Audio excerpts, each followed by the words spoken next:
بسم الله الرحمن الرحيم والشمس وضحاها والقمر إذا تلاها والنهار إذا جلاها والليل إذا يغشاها والسماء وما بناها والأرض وما طحاها ونفس وما سواها فألهمها فجورها وتقواها قد أفلح من زكاها وقد خاب من دساها كذبت ثمود بطغواها إذ انبعث أشقاها فقال لهم رسول الله ناقة الله وسقياها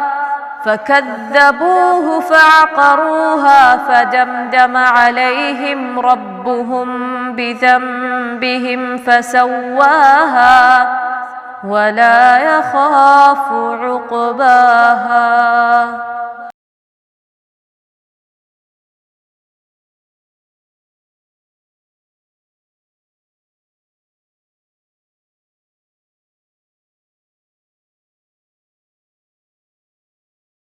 بسم الله الرحمن الرحيم والليل إذا يغشى والنهار إذا تجلى وما خلق الذكر والأنثى إن سعيكم لشتى فأما من أعطى واتقى وصدق بالحسنى فسنيسره لليسرى وأما من بخل واستغنى وكذب بالحسنى فسنيسره للعسرى وما يغني عنه ماله إذا تردى إن علينا للهدى وإن لنا للآخرة والأولى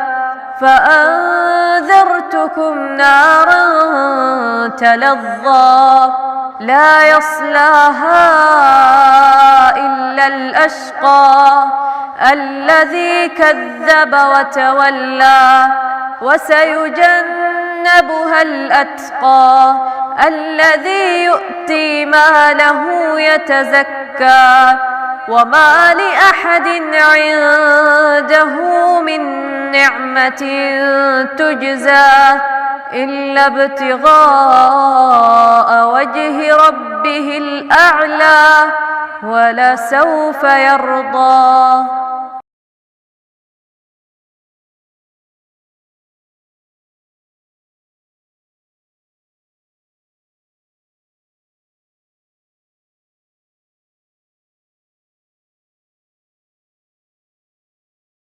بسم الله الرحمن الرحيم والضحى والليل إذا سجى ما ودعك ربك وما قلى وللآخرة خير لك من الأولى ولسوف يعطيك ربك فترضى ألم يجدك يتيما فآوى ووجدك ضالا فهدى ووجدك عائلا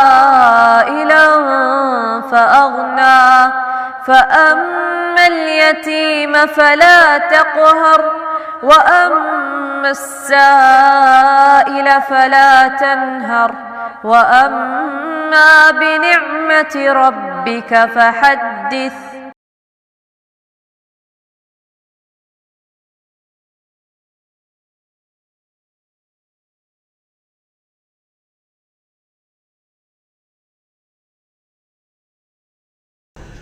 الحمد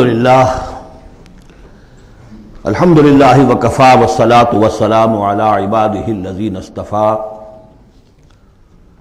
خصوصاً علی افضلہم وخاتم النبیین محمد الامین وعلی آلہ وصحبہ اجمعین. اما بعد فقد قال اللہ تبارک وتعالی کما ورد فی سورۃ الشمس. اعوذ باللہ من الشیطان الرجیم. بسم اللہ الرحمن الرحیم. والشمس وضحاها والقمر اذا تلاها والنهار اذا جلاها والليل اذا يغشاها والسماء وما بناها والارض وما طحاها ونفس وما سواها فألهمها فجورها وتقواها قد افلح من زكاها وقد خاب من دساها. صدق اللہ العظیم. رب اشرح لي صدری ویسر لي امری واحلل عقدۃ من لسانی یفقهوا قولی. اللهم ربنا الہمنا رشدنا واعذنا من شرور انفسنا. اللهم ارنا الحق حقا وارزقنا اتباعه وارنا الباطل باطلا وارزقنا اجتنابه. اللهم وفقنا لما تحب وترضى. اللهم زك انفسنا فانك خير من زكاها. اللهم ربنا آنس وحشتنا في قبورنا وارحمنا بالقرآن العظيم. اللهم اجعله لنا إماما ونورا وهدى ورحمة. اللهم ذكرنا منه ما نسينا وعلمنا منه ما جهلنا وارزقنا تلاوته آناء الليل وآناء النهار واجعله لنا حجة يا رب العالمين. آمين. کل میں نے اشارہ کر دیا تھا کہ قرآن حکیم میں سورۃ البلد کے بعد 4 جو صورتیں ہیں ان کو ایک مشترک عنوان ان کے لیے میں نے تجویز کیا ہے 4 سورہ نور و ظلمت. ان 4 صورتوں کے شروع میں قسمیں ہیں. چنانچہ پہلی صورت میں قسموں کا حصہ بہت بڑا ہے. جیسے ہم نے پہلے دیکھا تھا سورہ تکویر میں اذا الشمس کوورت سے چل کر 13 آیتیں چلی تھیں اور اس کے بعد ایک آیت آئی تھی جس پر کہ ان سب چیزوں کو جا کر پھر مرکوز کیا گیا. علمت نفس ما احضرت. لیکن سورہ انفطار میں صرف 4 آیتوں کے بعد وہ مضمون آیا اور زیادہ کھل گیا. وہی ترتیب یہاں ہے.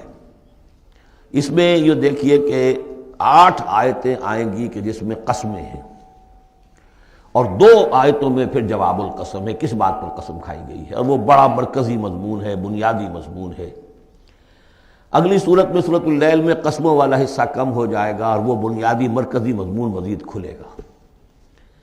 پھر اس میں سے جو ایک پہلو ہے اس مضمون کا وہ پھر اپنے نقطۂ عروج کو پہنچے گا سورۃ الضحیٰ میں. اس طرح تدریجاً یہ مضمون آگے بڑھ کر مکمل ہو رہا ہے. والشمس وضحاها. قسم ہے سورج کی اور اس کی دھوپ کی. والقمر اذا تلاها. اور قسم ہے چاند کی جبکہ وہ اس کے پیچھے آتا ہے. تلاہا، تلا یتلو پیچھے آنا، فالو کرنا. قرآن مجید کی تلاوت کا لفظ بھی اسی لیے، پڑھنے کے لیے تلاوت کیا ہے کہ آپ اس کے ٹیکسٹ کو فالو کر رہے ہوتے ہیں. بسا اوقات انگلی بھی ساتھ چلتی ہوتی ہے. جو زیادہ ماہر نہیں ہوتے ان کو دیکھا ہوگا کہ وہ کہیں ایسا نہ ہو کہ اس سطر کو چھوڑ کے اس پہ آ جائے، انگلی ساتھ چلاتے ہیں. اور اسی سے پھر یہ کہ اس کا اس قدر معنی پیدا ہو گئے کہ قرآن مجید پڑھنے کا جو حقیقی مقصد ہے اسے فالو کرنا ہے، اس پر عمل کرنا ہے، اس کا اتباع کرنا ہے. اس اعتبار سے بہترین لفظ جو ہے وہ اختیار کیا گیا. لیکن لغوی معنی اس کے کیا ہے؟ کسی کے پیچھے آنا. تو قسم ہے سورج کی اور اس کے دھوپ چڑھنے کی، اور قسم ہے چاند کی جبکہ اس کے پیچھے آتا ہے. والنہار اذا جلاها. اور قسم ہے دن کی جبکہ وہ اس کو روشن کر دیتا ہے. اگرچہ شکل تو یہ ہے کہ سورج سے دن روشن ہوتا ہے، لیکن یہاں اس میں بہت لطیف نکتہ پیدا کیا ہے کہ دن ہوتا ہے تو ہمیں سورج نظر آتا ہے، تو گویا کہ دن نے سورج کو نمایاں کیا ہے. اس لیے کہ آگے اس کا ہم بدن آ رہا ہے واللیل اذا یغشاها. اور قسم ہے رات کی جبکہ وہ اس کو یعنی سورج کو ڈھانپ لیتی ہے. سورج کو رات نے ڈھانپ لیا، دن نے گویا کہ اس کو نمایاں کر دیا. والسماء وما بناها. اب دیکھیے جوڑے جوڑے آ رہے ہیں یہ سورج اور چاند، دن اور رات. والسماء وما بناها. اور قسم ہے آسمان کی اور جو اسے بنایا، تعمیر کیا. والارض وما طحاها. اور قسم ہے زمین کی جبکہ اس کو پھیلا دیا، بچھا دیا، بچھونا بنا دیا. وَنَفْسٍ وَمَا سَوَّاهَا. اور قسم ہے نفس انسانی کی اور جو اس کو بنایا اور درست کیا، اس کو نک سک سے درست کیا، اس کا تسویہ کیا، اس کو سنوارا۔ فَأَلْهَمَهَا فُجُورَهَا وَتَقْوَاهَا، یہاں تک کہ اس کے اندر نیکی اور بدی کا علم الہامی طور پر رکھ دیا، الہام کر دیا اسے، اس کا فجور بھی اور اس کا تقویٰ بھی۔ اب یہاں قسم کھائی گئی، قد افلح من زکاہا وقد خواب من دساہا، جس نے بھی اپنے نفس کو پاک کر لیا وہ کامیاب ہو گیا، اور جس نے اسے مٹی میں دفن کر دیا وہ ناکام ہو گیا۔ اصل مضمون یہ ہے مرکزی دو آیات کہ انسان کے پاس کوئی ایک امانت ہے، اس کا ایک نفس ہے جو اللہ نے اسے دیا ہے۔ اس نفس کو جس نے پاک کر لیا، سنوار لیا، بنا لیا، جس کے لیے ہم مختلف الفاظ استعمال کرتے رہے ہیں، تعمیر سیرت، تعمیر خودی، کریکٹر بلڈنگ، ایک انسان اپنی شخصیت کو بناتا ہے۔ تو جس نے تو صرف بنانا، لیکن اس کے علاوہ پاک کرنا، بنانا اس معنی میں کہ تمام رذائل سے اس کو پاک کیا جائے اور فضائل سے اسے سنوارا جائے، اسے منور کیا جائے، مزین کیا جائے۔ تو جس نے اپنے نفس کو پاک کر لیا، مزین کر لیا، فضائل سے مرصع کر لیا، مسجع کر لیا، وہ کامیاب ہو گیا۔ خواہ یہاں پر اس کے پاس جائیداد نہ بنی ہو، دولت اس کے پاس جمع نہ ہوئی ہو، دنیا والے اس کو جانتے بھی نہ ہو، وہ غیر معروف آدمی ہو، کچھ بھی ہو، یعنی ایک معیار ہے کامیابی ناکامی کا جو ہم لوگوں کے سامنے رہتا ہے۔ کامیاب کون ہے؟ زیادہ پیسے والا، زیادہ دولت والا، جو زیادہ پروفیشن میں شائن کر گیا، بزنس میں آگے نکل گیا، کسی بھی اعتبار سے۔ لیکن اس میں زور ہے قد افلح من زکاہا، اصل میں کامیابی اور فلاح تو اس کی ہے۔ اور یہ فلاح کے لفظ پر ہم غور کر چکے ہیں سورہ مومنون کے شروع میں، کہ یہی جو انسان کی اندرونی شخصیت ہے، انا یا خودی، جسے ہم کہتے ہیں سیلف، جس کو کہ فروائڈ نے سیلف قرار دیا ہے، اس سیلف کو اپنی اڈ اور لیبیڈو کے تسلط سے آزاد کرانا اور پھر اس کو بلڈ کرنا، اس کو ڈیولپ کرنا، تعمیر خودی، یہی علامہ اقبال کا فلسفہ ہے۔ تو یہ ایسے ہی ہے کہ جیسے کہیں خزانہ تھا، آپ نے کھود کر اس میں سے خزانہ نکالا، تو یہ ہمارا سیلف جو ہے، ہماری خودی جو ہے، یہ بھی در حقیقت ہمارے اس حیوانی وجود کے اندر دفن ہے۔ اس حیوانی وجود کے اندر سے اس کو برآمد کرنا، جیسے کہ آم کی گٹھلی پھٹتی ہے تو اس میں سے دو پتے نکلتے ہیں تو اس سے آم کا درخت بننا شروع ہوتا ہے۔ اسی لیے وہ جو میں نے آپ کو اپنشد کا جملہ بھی سنایا تھا کہ man is in his ignorance identifies himself with the material sheaths which encompass his real self۔ اصل خودی، اصل انا، اصل میں وہ کون ہے؟ یہ میرا وجود ہے، یہ میرا جسم ہے، یہ میرے ہاتھ ہے، یہ میرے پاؤں ہیں، لیکن میرا میں ایک پوزیسو موڈ میں ایک پروناؤن آیا ہے، تو جو پوزیس کر رہا ہے جسم کو وہ کون ہے؟ وہ ایک اس کی اندرونی لطیف شخصیت ہے، اسے انا سے، خودی سے، سیلف سے تعبیر کرتے ہیں، اور در حقیقت وہ عبارت ہے اس روح سے کہ جو اللہ تعالیٰ نے پھونکی ہے اس میں، وَنَفَخْتُ فِيهِ مِن رُوحِي۔ تو اس مٹی کے ڈھیر میں اس روح کو ڈالا گیا ہے، اس کو برآمد کرنا اور اس کو بنانا اور سنوارنا، یہ ہے اصل کام انسان کا۔ جو اس میں کامیاب ہو گیا وہ کامیاب ہو گیا۔ اور دسا یدسو ہم پڑھ چکے ہیں کہ جب کسی شخص کے ہاں اس زمانے میں، اس معاشرے میں کوئی خوشخبری آتی تھی کہ بچی پیدا ہو گئی ہے، تو ایک تو منہ چھپاتا پھرتا تھا وہ کہ بیٹی ہو گئی، میں بیٹی کا باپ شمار ہوں گا، اور سوچتا رہتا تھا کہ اسے میں اپنے پاس رکھوں، ام یدسھا فی التراب، یا اسے جا کے میں مٹی میں دباؤں۔ تو دسا یدسو، دبا دینا۔ تو یہ ہے کہ جس نے اپنی اس خودی کو اسی حیوانی وجود میں دبا دیا، ختم کر دیا، قد خواب من دساہا، وہ ناکام ہو گیا۔ اب اس حقیقت پر ایک تو میں نے آپ کو نوٹ کرایا تھا کل کہ سورۃ الاعلیٰ پڑھتے ہوئے میں نے کہا تھا کہ بعض مضامین جو ہیں جو ان صورتوں میں آ رہے ہیں وہ سورۃ الاعلیٰ میں ان کی اصل جڑ پڑ چکی ہے، اور اس کی آخری 6 آیتیں جو ہیں وہ کیا ہے؟ قد افلح من تزکا وذکر اسم ربہ فصلی بل تؤثرون الحیاۃ الدنیا والآخرۃ خیر وابقی ان ھذا لفی الصحف الاولی صحف ابراہیم وموسیٰ۔ قد افلح من تزکا، جس نے پاکیزگی حاصل کر لی وہ کامیاب ہو گیا۔ یہاں اسے مزید کھولا کہ اس کا برعکس کیا ہے؟ قد افلح من زکاہا وقد خواب من دساہا۔ اس پر گواہیاں لائی گئی ہیں کہ جیسے تمہیں پوری اس کائنات میں تضادات نظر آتے ہیں، رات ہے، دن بھی ہے، آسمان ہے بلند، زمین ہے پست، بالکل اسی طریقے سے انسان کا معاملہ بھی یہ ہے کہ اگرچہ ویسے تو شکل و صورت میں سب تقریباً ایک جیسے انسان ہیں، ہیومن بینگز ہیں، لیکن دو مختلف قسم کے راستوں پر یہ چل رہے ہیں۔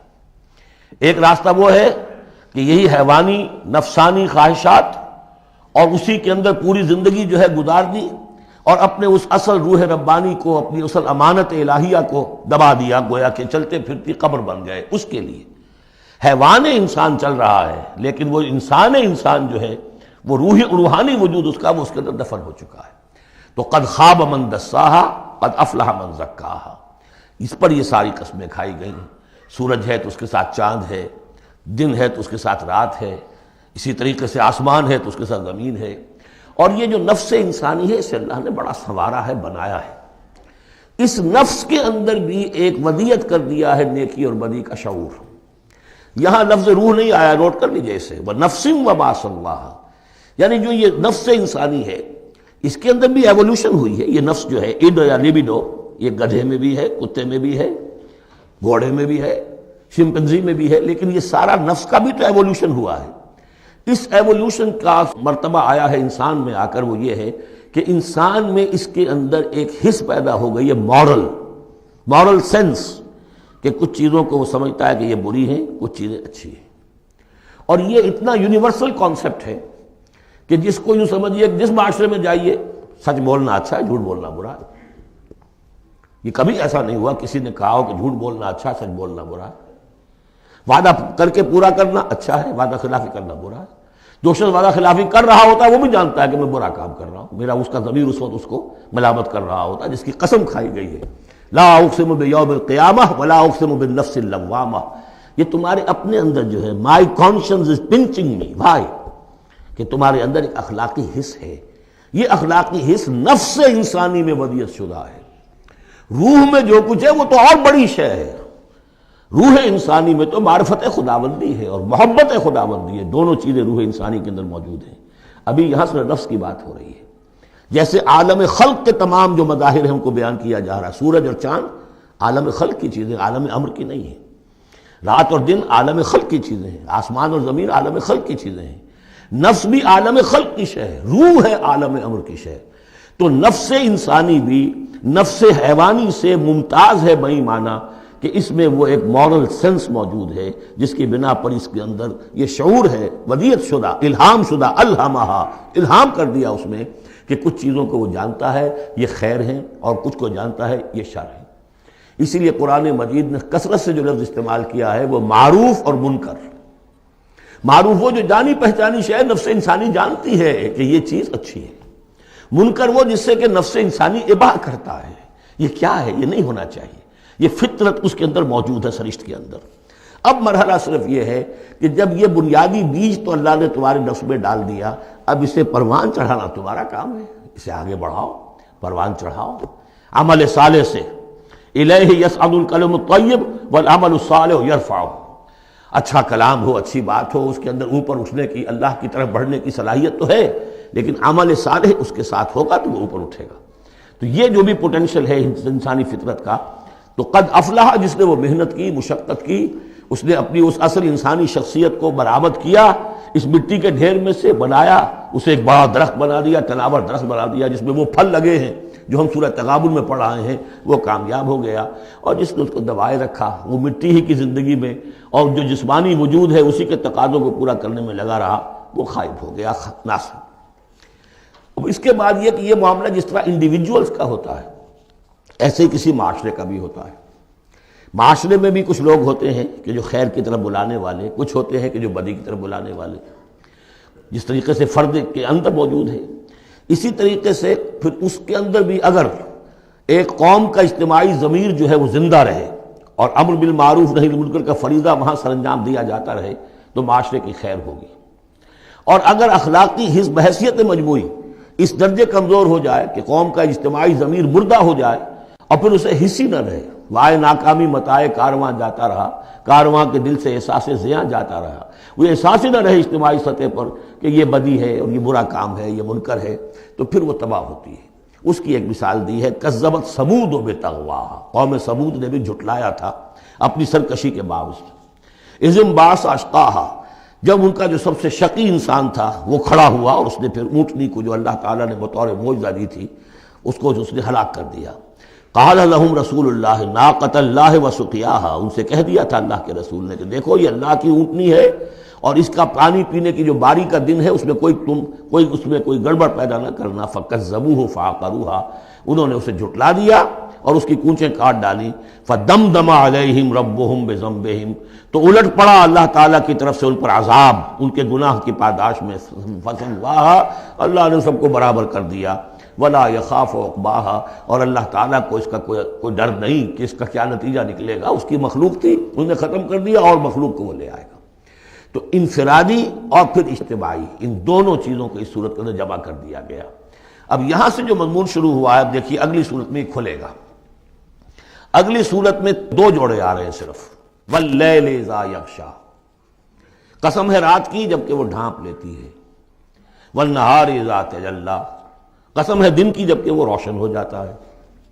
یہ ہمارے خارج میں آفاق کے اندر دن اور رات. وما خلق الذکر والانثی، ہمارے انفس میں ہمارے اندر کوئی مذکر ہے، کوئی مؤنث ہے، کوئی مرد ہے، کوئی عورت ہے. یہ جو تضادات بظاہر نظر آتے ہیں حقیقت میں تضادات نہیں ہیں. ان دونوں کے مل کے ہی در حقیقت فطرت اپنے مقاصد کی تکمیل کر رہی ہے. دن اور رات کے فرق سے ہی سارا نباتاتی نظام جو ہے وہ سارا کا سارا اسی کے ساتھ وابستہ ہے. اسی سے اس کا ریسپریٹری سسٹم ہے، اسی سے یہ فوٹو سنتھسس اور سب کا یہ جو سولر انرجی ہے اس کا درختوں کی لکڑیوں میں آ کے سٹور ہو رہا ہے. یہ کیا ہو رہا ہے؟ سارا کا سارا دن اور رات کے ساتھ ہے. اسی طریقے سے مرد اور عورت، اگر یہ فرق نہ ہو تو اولاد کیسے ہو، آگے نسل کیسے چلے؟ تو تضادات میں بھی توافق ہے. یہاں اگرچہ بعض چیزیں بظاہر متضاد ہیں لیکن ان میں توافق ہے. اللہ تعالیٰ نے اسی لیے پیدا کیا، لیکن ساتھ ہی یہ بتا دیا کہ جیسے یہ تضادات تمہیں نظر آ رہے ہیں واضح طور پر، دن اور رات، نر اور مادہ، ایسے ہی ان سعیکم لشتی، تمہاری جو سعی ہے، محنت ہے، بھاگ دوڑ ہے، وہ تو سب کر رہے ہیں. وہ تو کل ہم پڑھ چکے سورہ بلد میں، لقد خلقنا الانسان فی کبد، ہم نے تمام انسانوں کو مشقت میں پیدا کیا. مشقت انسان کا مقدر ہے، محنت کرنی ہے، جد و جہد کرنی ہے، معاشی جد و جہد ہے، اور بھی جو ہے پھر اولاد کا پالنا ہے. لا اقسم بہذا البلد وانت حل بہذا البلد، کسی کا کوئی نظریہ بھی بن گیا ہے، کوئی آئیڈیل بھی ہے، کسی آئیڈیالوجی کا ماننے والا ہے. اب اس پر اس کا بوجھ ہے کہ اس آئیڈیالوجی کو پروموٹ کرے، اس نظریے کو پھیلائے، اور پھر یہ کہ اس نظام کو قائم کرنے کے لیے تن من دھن لگائے. تو کتنے بوجھ ہیں انسانوں پر، پھر کتنے صدمے انسان اٹھاتا ہے. تو فرمایا کہ لا اقسم بہذا البلد وانت حل بہذا البلد ووالد وما ولد لقد خلقنا الانسان فی کبد. مشقت تو ہر ایک کو کرنی ہے، لیکن جو نتیجے نکلتے ہیں مشقت کے وہ بالکل برعکس ہیں. رات اور دن کا سا تضاد ہے ان میں. ان سعیکم لشتی، کوئی شخص اس محنت کے نتیجے میں اپنے آپ کو جنت کا مستحق بنا لیتا ہے، کوئی شخص اسی محنت کے نتیجے میں اپنے آپ کو دوزخ کا مستحق بنا لیتا ہے. راستے جدا ہو جاتے ہیں. اس کی بڑی پیاری تشریح ایک حدیث میں آئی ہے، حضور نے فرمایا کل نفس یغدو، ہر جان جو ہے صبح جب ہوتی ہے ہر انسان کی، فبائع نفسہا، پھر یہ کہ وہ اپنے نفس کو بیچتا.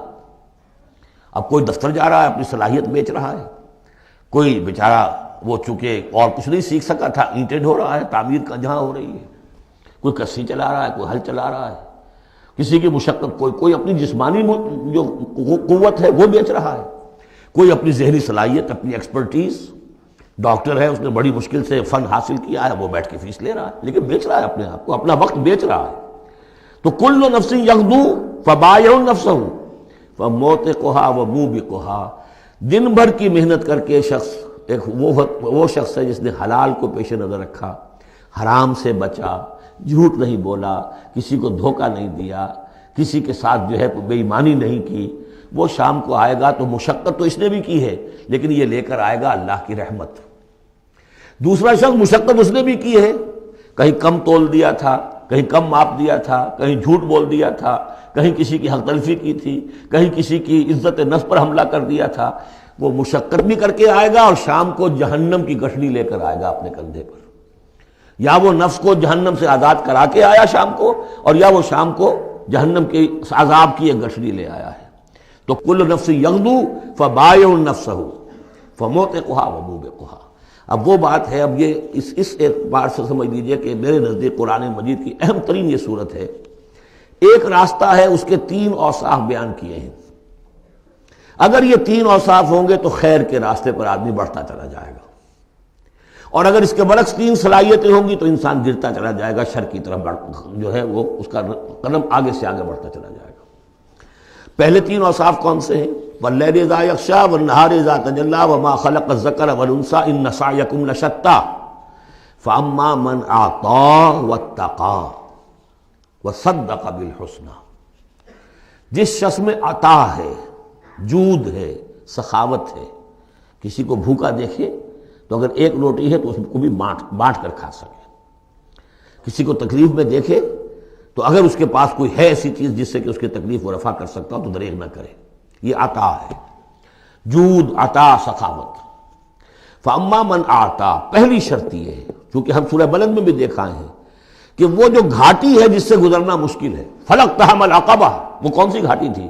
فَكُّ رَقَبَةٍ أَوْ إِطْعَامٌ فِي يَوْمٍ ذِي مَسْغَبَةٍ یتیماً ذا مقربۃ او مسکینا ذا متربہ ثم کان من الذین آمنوا وتواصوا بالصبر وتواصوا بالمرحمہ۔ اس گھاٹی کو عبور کر کے اگر اہل ایمان میں شامل ہوگا تو ابو بکر صدیق بنے گا، عمر فاروق بنے گا، عثمان غنی بنے گا، اور اس گھاٹی کو عبور کیے بغیر کسی وجہ سے اسلام لے آیا عبداللہ ابن ابی بن جائے گا۔ اگرچہ اس نے بھی کلمہ پڑھا ہے، اس نے بھی کہا ہے اشہد ان لا الہ الا اللہ واشہد ان محمد رسول اللہ، اور وہی کلمہ پڑھا ہے ابو بکر نے اور عمر نے اور عثمان نے اور علی رضی اللہ تعالیٰ عنہ۔ لیکن فرق کیا ہے؟ یہ زمین کچھ اور تھی جس میں بیج پڑا ہے، وہ زمین کچھ اور تھی جس میں بیج پڑا ہے، وہ زمین میں ہل چل چکا تھا۔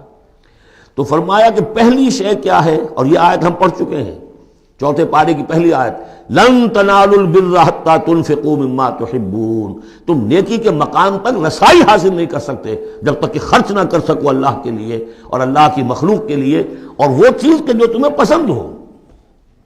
یہ نہیں کہ جو اذکار رفتہ ہو گئی، بیکار ہو گئی، پرانی ہو گئی، دل سے اتر گئی، وہ دے دیا اور پھر سمجھا کہ ہم نے حاتم طائی کی قبر کو لات مار دی ہے، یہ نہیں۔ مما تحبون، نیکی کی گرد کو نہیں پہنچ سکتے، لن تنالوا البر حتى تنفقوا مما تحبون۔ تو پہلی شرط ہے اعطاء، دوسرا ہے واتقا۔ واتقا کیا ہے؟ وہی اخلاقی حس جو ہے وہ اگر بیدار ہے، نتیجہ کیا نکلے گا کہ وہ پھر نیکی کرنا چاہے گا، بدی سے بچے گا۔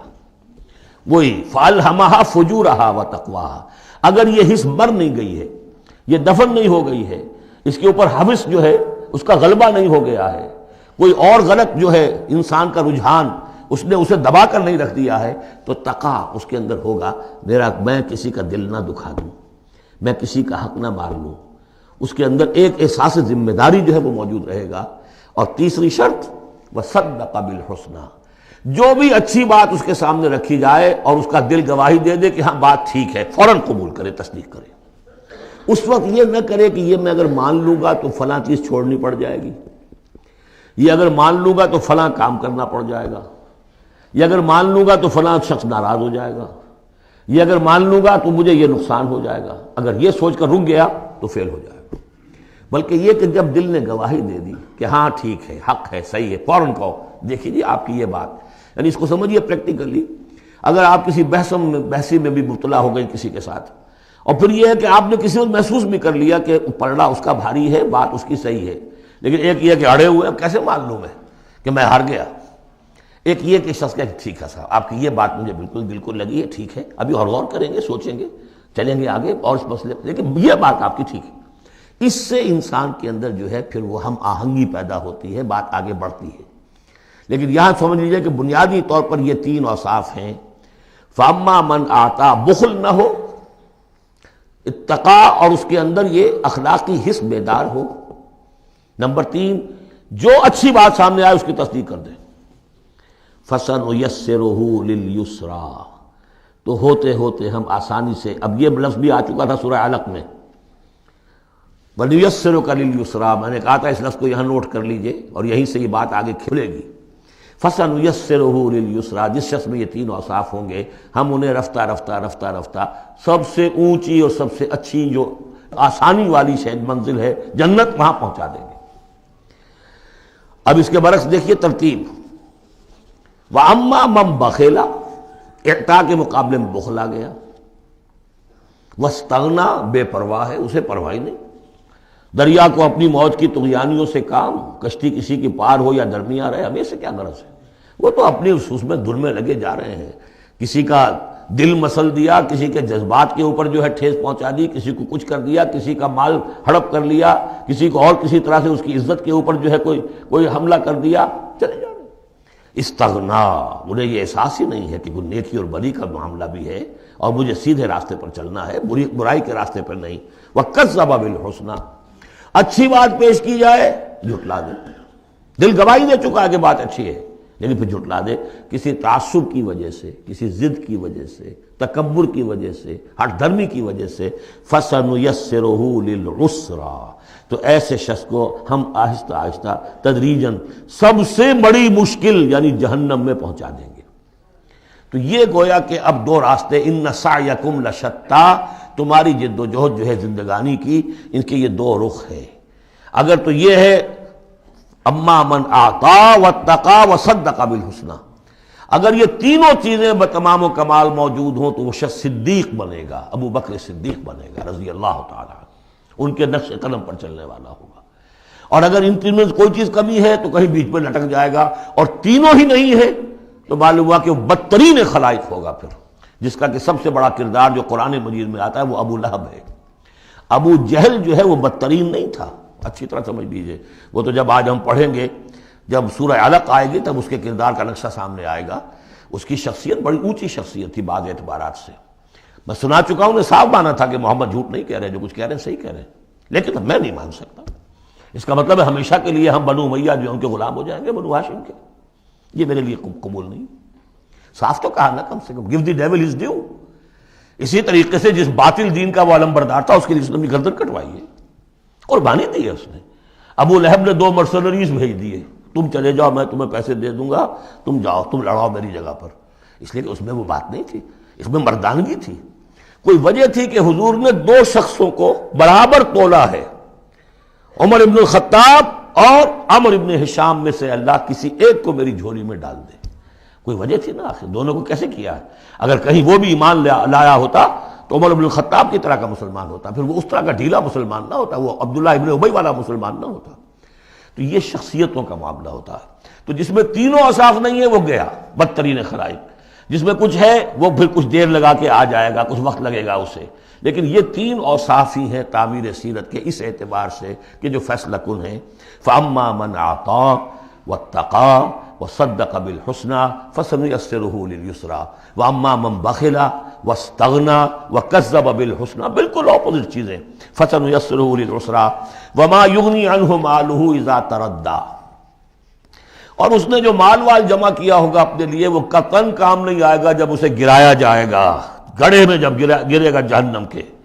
اِنَّ عَلَيْنَا لَلْهُدَىٰ، دیکھو انسانوں ہمارے ذمے ہے صرف ہدایت پہنچا دینا، یہ اب اللہ تعالیٰ اپنے ذمے لے رہے ہیں، یہ ہمارے ذمے ہے کہ تمہیں راستہ دکھا دیں، سجھا دیں، یہ سجھا دینا ہمارے ذمے ہے۔ اس کے لیے ہم نے تمہیں جبلی ہدایت بھی دی ہے، اس کے لیے ہم نے تمہارے اندر اخلاقی حص بھی رکھ دی ہے، اس کے لیے ہم نے اپنی روح تم میں پھونکی ہے، اس میں ہماری معرفت اور محبت موجود ہے، اور پھر ان تمام چیزوں کی تکمیل کے لیے ہم نے نبی بھیج دیے، رسول بھیج دیا، کتابیں نازل کر دی، ہم نے اپنا ہدایت کا جو فرض تھا وہ ادا کر دیا۔ ان علینا للہدیٰ وان لنا للآخرۃ والأولیٰ، پھر ہمارے ہی لیے ہے اختیار آخرت کا بھی اور اولیٰ کا بھی، دنیا کا بھی۔ پھر فیصلہ ہم کریں گے کہ کون اب اس قابل ہو گیا ہے کہ دنیا کو ان کے بوجھ سے پاک کر دیا جائے، زمین کو ان کے بوجھ سے آزاد کر دیا جائے، پوری قوموں کو ملیا بیٹ کر دیا جائے۔ فیصلہ کرتے ہیں، وہ پڑھ چکے پچھلی صورت میں، فَدَمْدَمَ عَلَيْهِمْ رَبُّهُمْ بِذَنبِهِمْ فَسَوَّاهَا، ایسے ہے کہ جیسے کسی باغ میں سے کوڑا کرکٹ جمع کیا جائے اور پھر اسے آگ دکھا دی جائے، اس لیے کہ اس باغ کے لیے بدنما داغ ہے۔ اب تو یہ کہ وہ انسان جو ہے کہ جو پھر اس حد تک ہدایت کے واضح ہو جانے کے بعد کہ نبی آ گیا، کتاب آ گئی اور اس نے ماڈل پیش کر دیا اپنی زندگی کے اندر، پھر بھی نہیں مانا، تو پھر یہ جو بھی فیصلہ ہے وہ ہم کرتے ہیں۔ فَأَنذَرْتُكُمْ نَارًا تَلَظَّىٰ، دیکھو میں نے تمہیں خبردار کر دیا اس آگ سے جو بھڑک رہی ہے اور وہ منتظر ہے۔ لا یصلاھا، ہم دیکھ چکے ہیں کئی جگہ آیا ہے کہ وہ تو دھاڑ رہی ہے بھوکے شیر کی طرح، اسے تو چاہیے اپنی خوراک۔ لا یصلاھا الا الاشقیٰ، نہیں پڑے گا اس میں مگر وہی جو بہت ہی بدبخت ہے۔ کیوں؟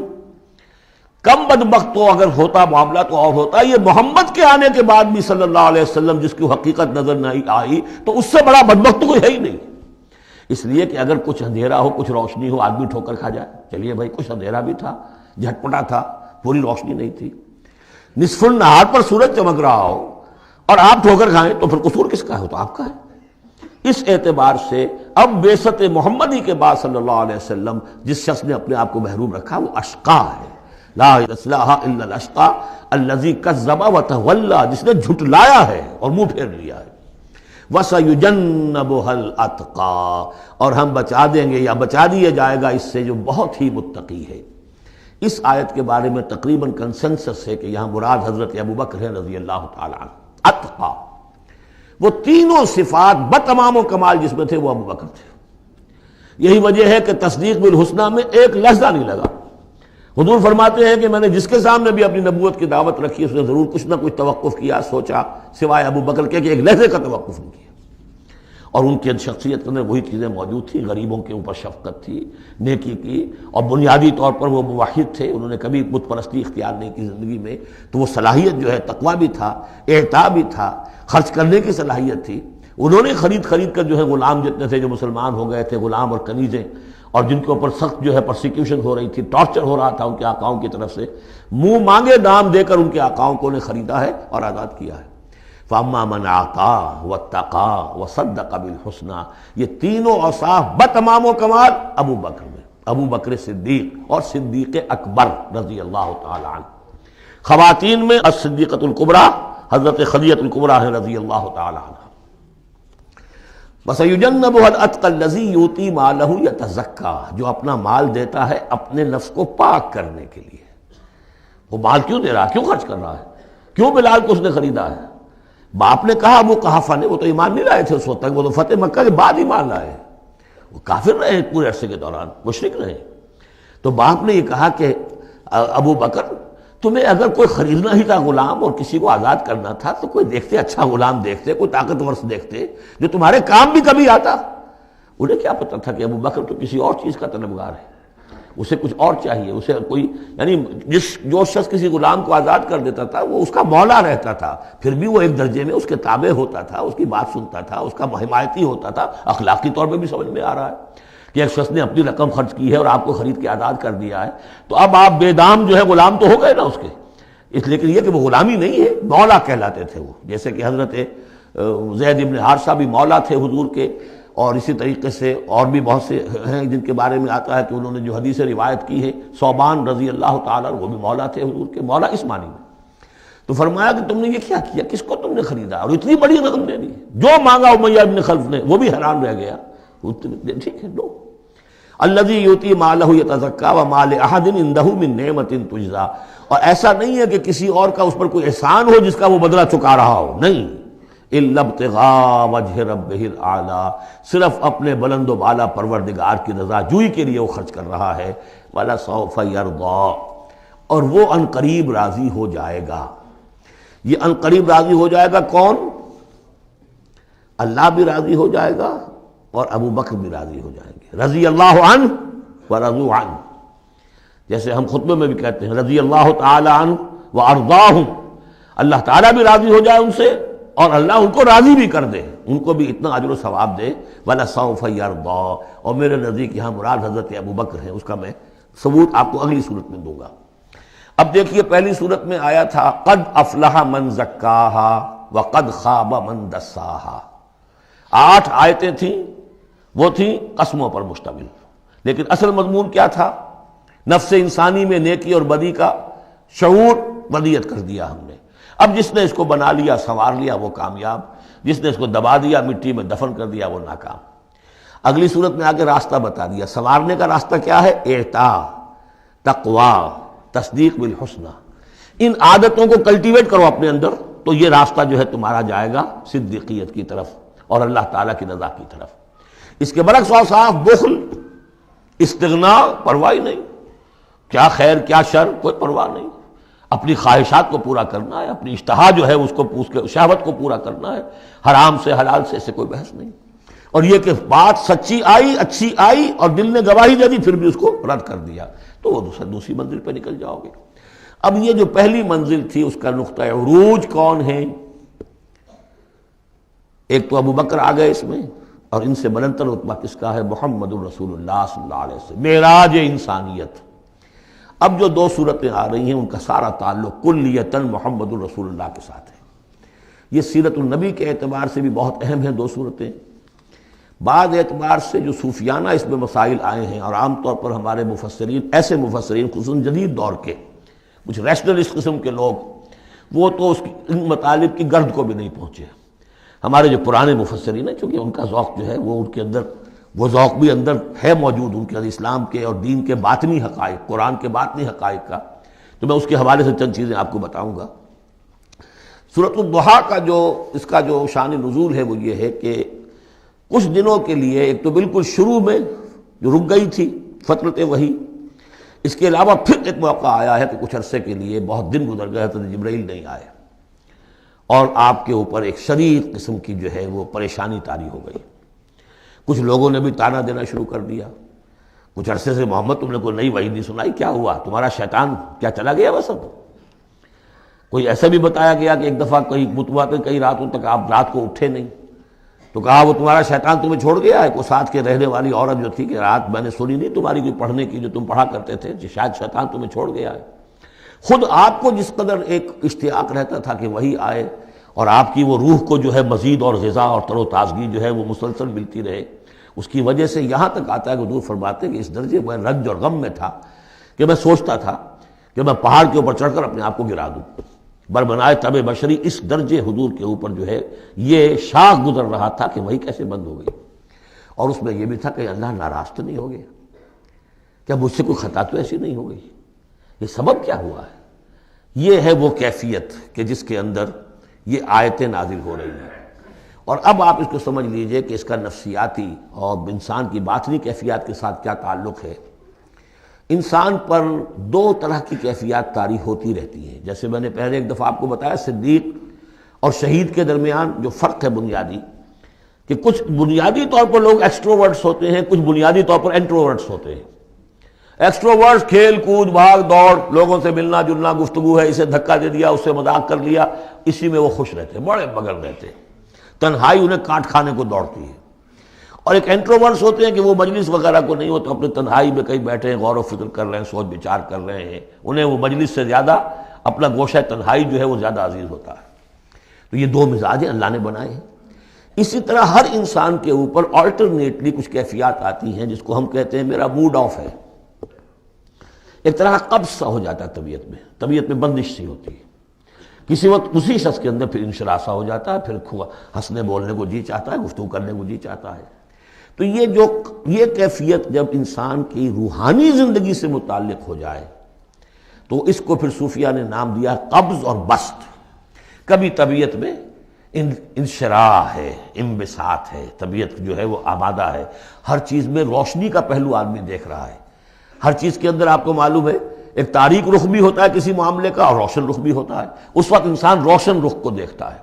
اور ایک وقت میں آتا ہے کہ طبیعت میں بندش سی لگ گئی ہے، جیسے اندر کوئی پکڑ لیا کسی نے، اب طبیعت جو ہے وہ بھی اپنے اندر وہ انقباض محسوس کر رہی ہے، اور پھر آدمی پیسیمسٹک ہو جاتا ہے، نا امید سا ہوتا ہے، پھر اسے ہر معاملے کا تاریک پہلو زیادہ نظر آنے لگتا ہے۔ تو یہ قبض اور بسط کی کیفیات ہیں۔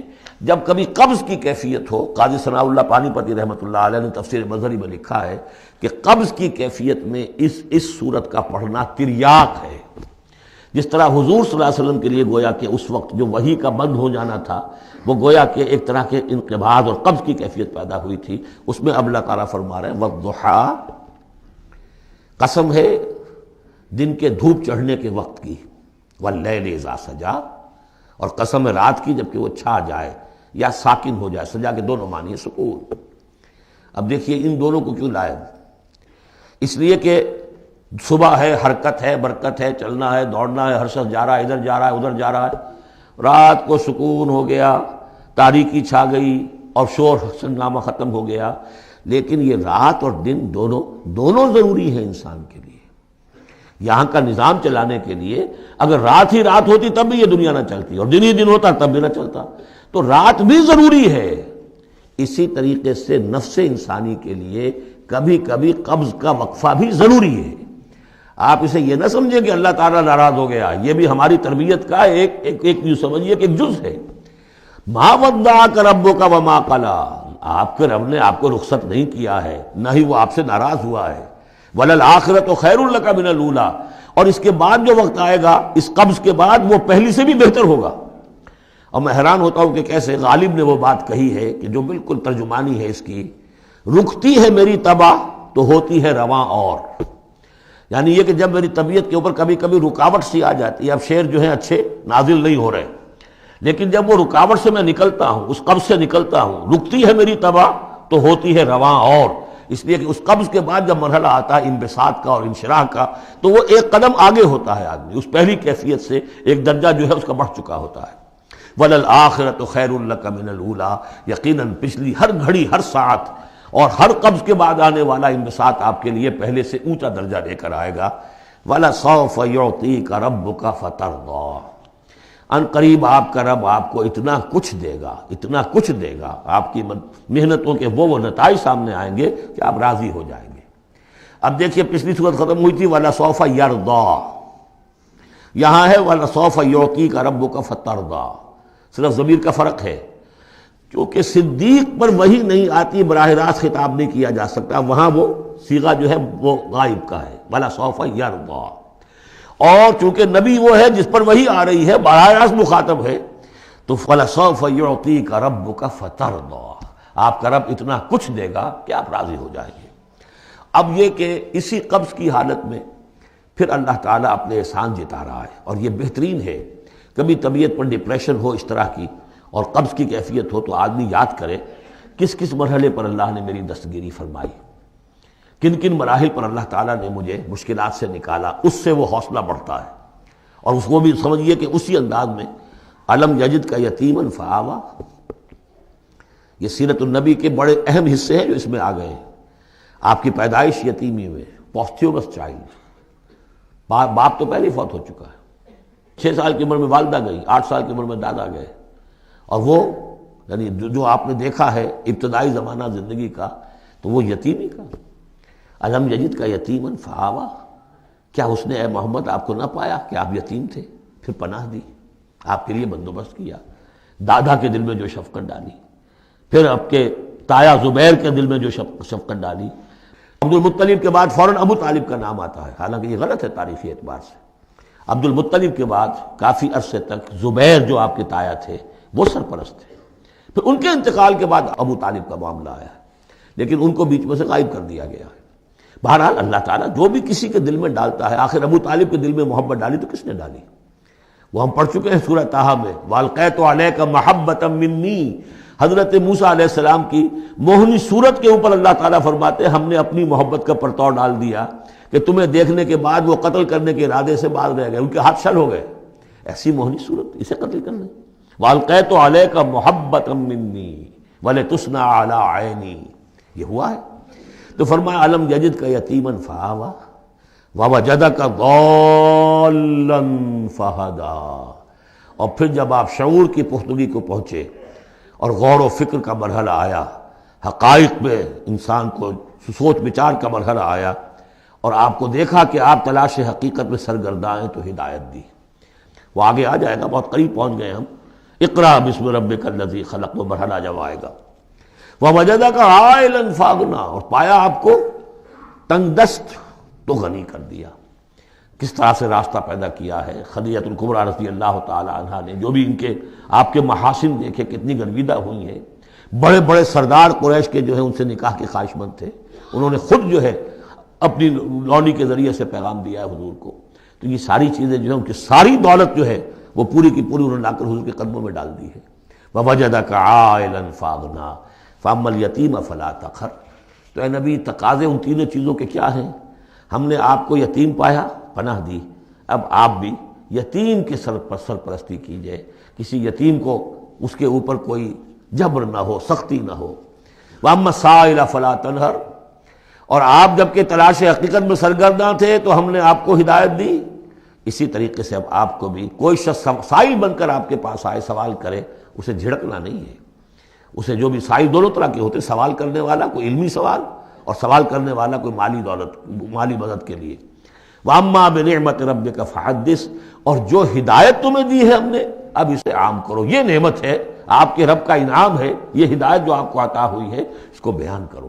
اس کے بیان کرنے میں یہ بھی ہے کہ اللہ کے انعامات کا چرچا انسان کرے اس کا شکر ادا کرنے کے لیے، اور یہ بھی ہے کہ اس کو پھیلائے اور عام کرے، دوسروں تک پہنچائے، ورنہ وہ بخل ہو جائے گا کہ وہ دولت جو ہے ہدایت کی اس کو آدمی صرف اپنی ذات تک محدود رکھے اور اس کا جو خیر ہے وہ دوسروں تک نہ پہنچائے۔